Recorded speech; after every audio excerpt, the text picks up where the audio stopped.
Don't talk to me, I'm tired. Christopher coldly averted his eyes, pushed my shoulder as I stood in front of him, and walked away to the changing room. Wait. I tried to call out, but no voice came out. As Christopher's indifferent back disappeared, I felt dizzy and involuntarily knelt down. I can't believe this. He didn't even change a single expression on his face. I've been putting up with him for so long now. Maybe it's partly my fault. Maybe Christopher is just busy with work, I tried to convince myself, looking for reasons to justify his behavior. I believed that if I changed, Christopher would return to his old self. I thought I had done everything possible for that. But still, Christopher didn't change. That's why I resorted to the last option. I had resolved that this would truly be the end.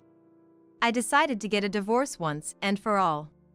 It was then that I noticed a new message on Christopher's mobile phone on the table. I was shocked when I saw it without thinking. What the? Seeing that I vowed to myself. I had no choice but to brace myself. I'm going to show that man. I am Zoe, 26 years old. I recently married Christopher after dating him for about 3 years and moved out of my home. It's odd to say it myself, but being the youngest, I was doted on. So, on the day I left, my whole family cried. Be happy, Zoe. Christopher, please take care of Zoe. Of course, sir. Despite Dad's statement that seemed to pressure, Christopher answered with a relaxed smile. I'm really counting on you. There are 2 reasons why Dad emphasized this so much. The first reason is that Christopher has a history of divorce. Moreover, he ended his first marriage in just 6 months. The reason for the divorce was supposedly due to personality differences, but the brevity of the marriage was concerning. Dad had consented to the marriage, but had always been worried about that. I understand your feelings all too well as a man. So, today, I thought I'd make a clear statement. Christopher declared loudly and pulled out something he had brought. It was, astonishingly, a filled-out divorce application form. Though it may seem an aberrant act by common standards, Christopher said earnestly and handed something to Dad. If I can't make Zoe happy, please submit this. Continuing, Christopher added to the bewildered Dad. I apologize for causing worry to you all because of my divorce history. So, this is like an insurance. I won't need to use this. I'm determined to make her happy. Please accept it. Dad was perplexed, but took Christopher's earnestness to heart. He silently nodded and accepted it. This was the second reason for Dad's worry. Christopher was quite the charmer and an eccentric man. Understood. I'll trust you. Dad nodded with a complicated expression. Our married life began like this. Not to say it was a dream come true, but I was looking forward to our marriage.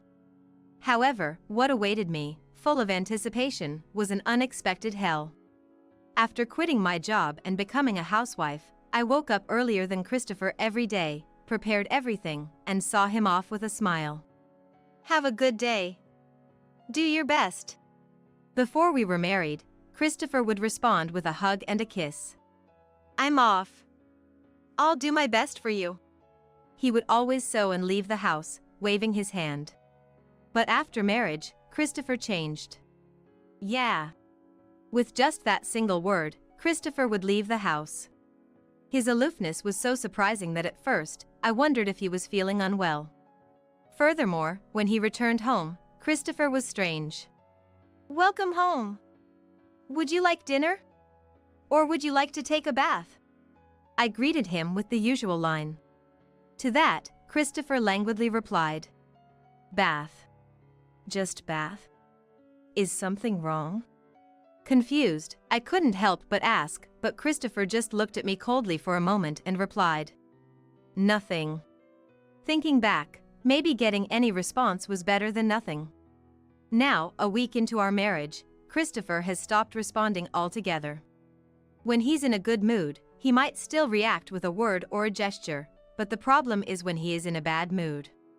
When Christopher is in a bad mood, he completely ignores me. Hey, don't ignore me. You've been like this ever since we got married. Did I do something wrong? Christopher didn't reply. Please say something. When I started to feel down and tears were about to fall, Christopher sighed heavily upon seeing this. You think crying solves everything, don't you? Must be nice being a woman, it's so easy. I wanted to deny it, but I couldn't stop the tears. I silently looked down. The only thing I could do was hide my tears. Actually, my dad runs a company. I am what you would call a president's daughter. Before getting married, I worked as an office clerk at my dad's company. That's where I met Christopher. I, an office clerk, often handled the sales slips of Christopher, who was in sales. We gradually became close, and he asked me out. He seemed very surprised to learn I was the president's daughter, but that made me happy. He saw me not as the president's daughter, but for who I am personally. Back then, Christopher who would earnestly listen to my stories and respond with a smile. But that Christopher is long gone now. I wish I hadn't married him. Is there some reason for this? Did I do something wrong? I thought about it, but couldn't find any reason. The only thing that seemed to have caused Christopher to change so drastically was the marriage itself. Getting married, some people change due to relaxation or familiarity. I think that happens to some extent. But in Christopher's case, it was more than just to some extent. If I had known he was like this before marriage, I would never have married him. I took out a sheet of paper from a file I had kept in my desk. It was the divorce application form that Christopher had given me that day. If I submit this to the city hall, would the old Christopher come back? I spent days looking at the divorce application form and then putting it back. One day, when I returned from shopping, Christopher was standing in the doorway with a scary look on his face, waiting for me. It was the middle of a weekday. Why was he at home? Wondering, I tried to smile and spoke. Welcome home. Christopher slammed the table. Startled by the noise, I stumbled and fell. Christopher took a few steps closer, looked down at me coldly, and showed me the paper he was holding.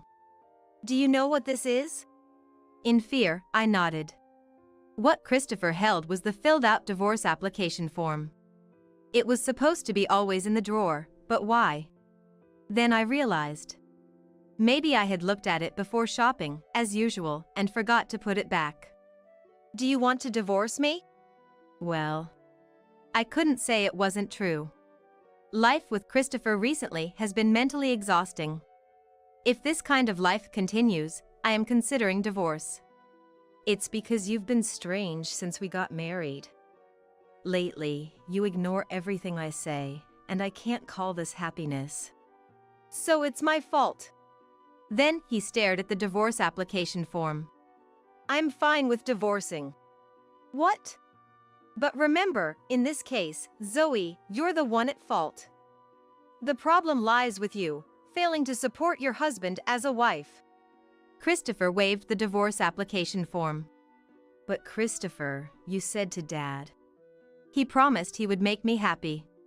Before I could finish, Christopher seemed to realize something and snorted. Promise to make you happy, huh? A typical princess way of thinking. How could you? You and your family are too naive. Clearly, our worlds are too different. It might be good for you to experience poverty for once. I didn't understand what Christopher meant, but from that day on, he stopped giving me any living expenses. Moreover, he even took away my credit card and debit cards. Originally, I quit my job because Christopher wanted me to. I want you to greet me cheerfully when I come home, Christopher said, and I became a housewife to fulfill his request. Now, as a housewife, I have no income. It seems Christopher was paying for the rent and utility bills, but the biggest problem was food. The food at home is almost gone. Please, I need living expenses. Although it was humiliating, I begged Christopher. Christopher seemed pleased and said something outrageous. Don't worry. I'll eat out. What? Wait a minute. No matter how much I pleaded, he completely ignored me, and I ended up not getting any living expenses. Christopher continued to come home late night after night. I managed to survive on the remaining food and instant meals, but I had reached my limit. On a rare day when Christopher came home on time, I finally voiced the thoughts that had been haunting me. You don't give me any money, and you don't talk to me. This isn't happiness, this isn't even a marriage. If this life continues, if you don't intend to change, please, let's get a divorce. I hoped that this might make Christopher change, even a little. If he didn't change at all, then I would give up. It was my last resort. I waited anxiously for Christopher's response. Christopher looked down and scratched his head, then spoke in a low voice. Don't talk to me, I'm tired. Christopher coldly averted his eyes, pushed my shoulder as I stood in front of him, and walked away to the changing room. Wait. I tried to call out, but no sound came out. As Christopher's indifferent back disappeared, I felt dizzy and involuntarily knelt down. I can't believe this. He didn't even change a single expression on his face. I had endured so much. Christopher had changed his attitude completely after marriage, and I wondered if it was partly my fault. Maybe it's because he's busy with work. I tried to convince myself, looking for reasons to justify his behavior. I believed that if I changed, Christopher would return to his old self. I thought I had done everything possible for that. But still, Christopher didn't change. That's why I had to take the final step. I had resolved that this would truly be the end. There was no sign of disturbance on Christopher's face. Normally, wouldn't someone panic a little if their spouse they loved asked for a divorce? Instead, Christopher looked terribly bothered. Seeing that face made it clear. Christopher no longer loved me. Let's get a divorce, once and for all. There's no point in continuing this marriage. I'm hungry, and I might as well pack my bags right now. I slowly stood up and headed towards the drawer where the divorce application form was kept. Then, I noticed the screen of Christopher's mobile phone on the table lighting up. It seemed like a message had arrived. I intended just to glance at it, but what I saw shocked me. What the? Displayed on the mobile phone was a screen full of heart emojis. I impulsively picked up the mobile phone to check the message. Thank you for yesterday. Let's spend another night together soon. The sender of the message was someone named Lily. I tried to remember, but I had no recollection of anyone named Lily. I checked towards the changing room. There was still no sign of Christopher coming up. Looking back at the mobile phone, it was carelessly left unlocked. I sighed. The more I looked, the more evidence of infidelity I found. The message exchanges alone confirmed the intimacy with Lily, but there were even pictures of them snuggling close together. Leaving such conclusive evidence without even locking the phone, how careless could one be? Or did he think it was okay to be found? I'm being underestimated. I became oddly calm. I recorded the mobile phone screen with my phone, heaping evidence of everything that might be relevant. After finishing, I placed the mobile phone back on the table, and Christopher came out of the bath. Without saying a word, and without any follow-up to earlier, Christopher retreated to his room. It was simple. Christopher was cheating. That's why he had been so distant. In my sorrow, I understood. From the next day, I started working towards divorcing Christopher. There was no more hesitation or confusion. All that was left was anger at being betrayed. First, I needed to find out who Lily was. Hiring a professional would be more reliable, so I decided to hire a detective. At the same time, I started my own investigation. Christopher's recent late work hours and weekend work seemed suspicious if he was cheating. I could quickly verify the facts with Dad's help. Though it pained me to worry him, there was no other choice. I needed to do what needed to be done. I'll show him hell. The hardest part during the divorce preparations was having to see Christopher's face even in such times. The face I once found dear now only brought up the desire to slap him. Maybe my disdain showed. You're looking uglier than usual. Are you sick or something? Christopher initiated a conversation. Couldn't he have found something nicer to say? I answered with a smile. I'm fine. Once the preparations were done, there would be no need to stay here any longer. Taking advantage of the weekend when Christopher went to work as usual, I decided to take action. I told everything to Dad, who was furious and immediately arranged a place for me to move. I had initially thought of returning to my parents' house, but my sister had just returned there for her childbirth. Considering the circumstances, staying at my parents' house was not an option. So, Dad arranged a mansion worth $1 million. It belonged to a relative who was about to put it up for sale. They weren't in a hurry to sell, so they let me stay there. Dad also gave me enough money for my immediate needs, so my life was back to normal.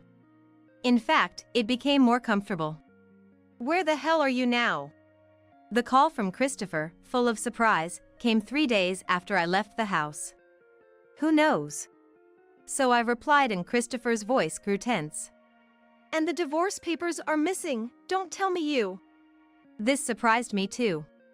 He noticed the missing divorce papers quite quickly.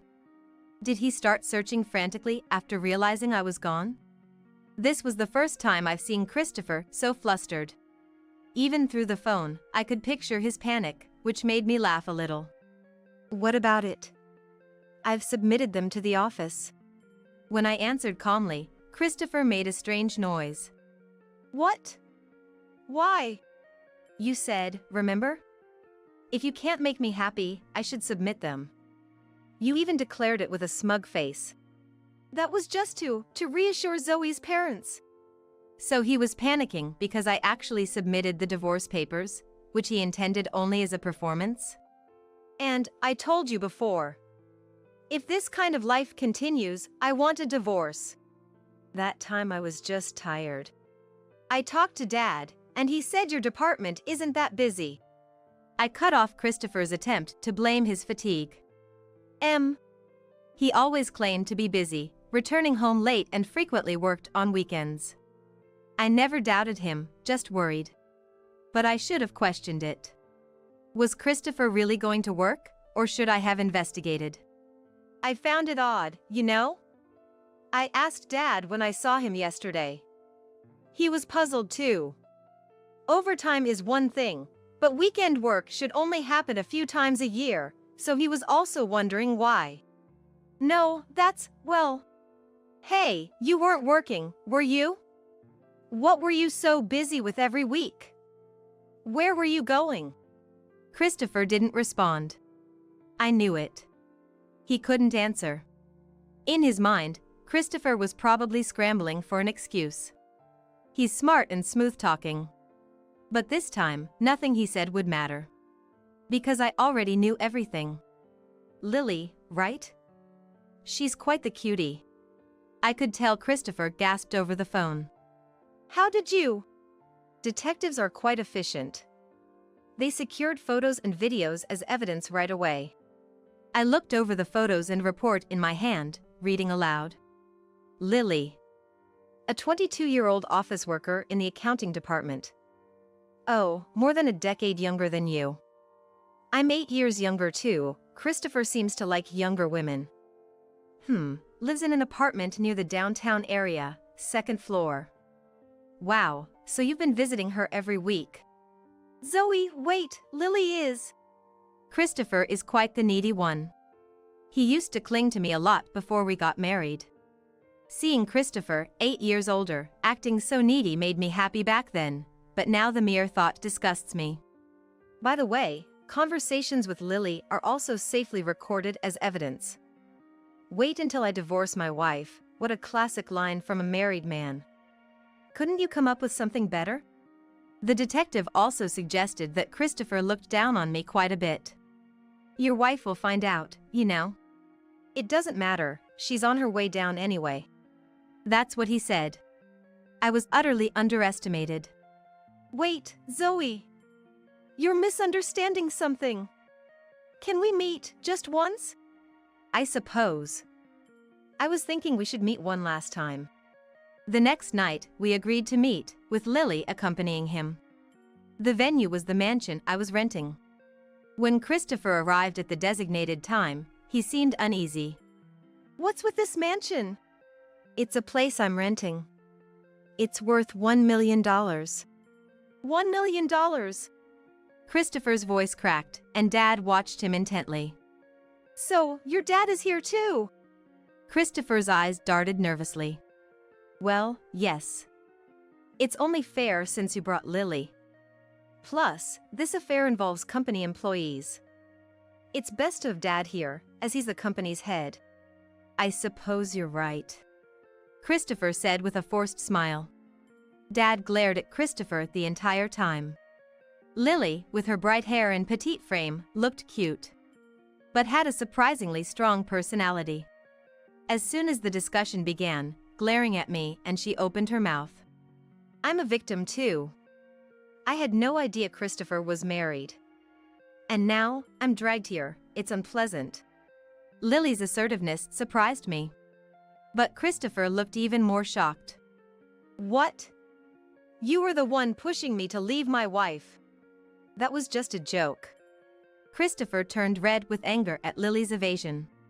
"Why did I even bother to have a relationship with such a woman?" I could hear him mutter.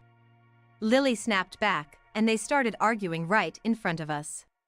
"To think I'd be serious about an old man like you. Excuse me? Who do you think caused all this? You said our company was doomed. That's why I decided to end it with Zoe."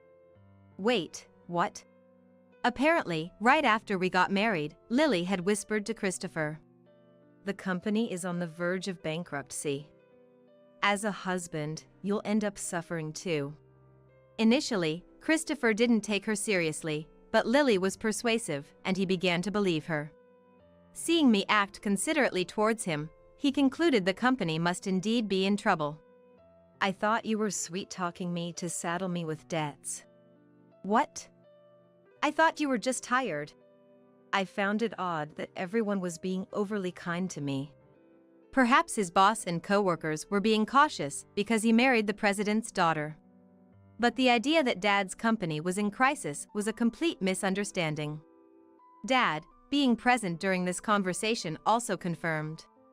"Thanks to everyone, we're actually thriving. There's absolutely no chance of going under anytime soon." At Dad's words, Christopher fell to his knees. I had a bad feeling, so what was all this for? Ultimately, Christopher was just caught in Lily's scheme. Lily was intrigued by Christopher, who had married the president's daughter, and approached him out of curiosity. Initially ignored, she lied to catch his attention. "The company is finished. Being married to the president's daughter puts you at risk too." Apparently, this lie worked on Christopher.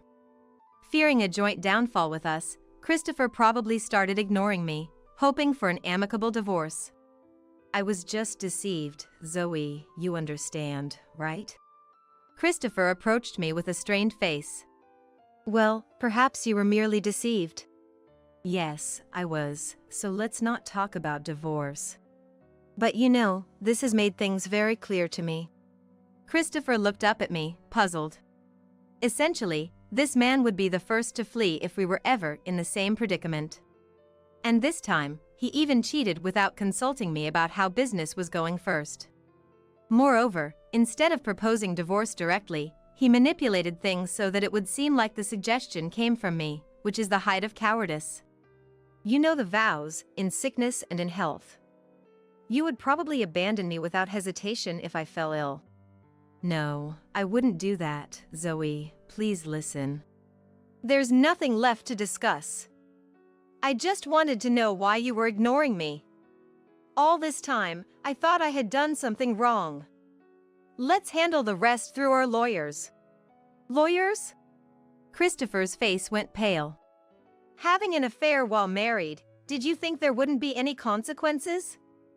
I'll make sure both you, Lily, and you, Christopher, are properly charged for the divorce proceedings." "Wait. If I can't even stay at the company, how can I afford the shorty for a divorce trial?" Christopher's voice trembled, and almost simultaneously, Lily also raised a panicked shout. "No way, that's ridiculous. It was all just a joke, and it's his fault for falling for it. The two of them blamed each other, each insisting they were not at fault. The sight of that was so ugly it made me sick. Had I endured a month of agony for these people? How pathetic. To the arguing pair, I said with a smile. Now I understand. You two are perfect for each other. So alike. I made the right decision stepping back. Well, we won't be seeing each other again. Goodbye. Wait, Zoe! Dad put his arm around my shoulder protectively. We left them behind. Christopher kept calling my name from behind, but I ignored him thoroughly. Later, I received the surety for the divorce proceedings from both Christopher and Lily. Christopher, apparently having a decent amount of savings, paid it in one lump sum. Lily's payment came from her parents, also in a lump sum. And as for their places at the company, we'll have to fire him. I tried to calm Dad, who was furious, while pondering what to do, but eventually, the two of them couldn't stand the scrutiny and resigned on their own. I was relieved, but Dad was the one who was most relieved and happy about it. Christopher seemed to have been crying till the end because he couldn't let go of the past. If only he hadn't done what he did. Perhaps what Christopher really regretted was losing the title of being the president's son-in-law. The thought of never having to see his face again felt refreshing. Returning home as a divorcee, my family welcomed me warmly. I also returned to my job as an office clerk. I thought I might be treated delicately, but to my surprise, everyone welcomed me back warmly. Since it's over, I was always wondering why someone like you chose him. Someone said so, patting my back, which made me burst into laughter. If I ever get married again, I'll make sure to avoid someone who's only good on the outside.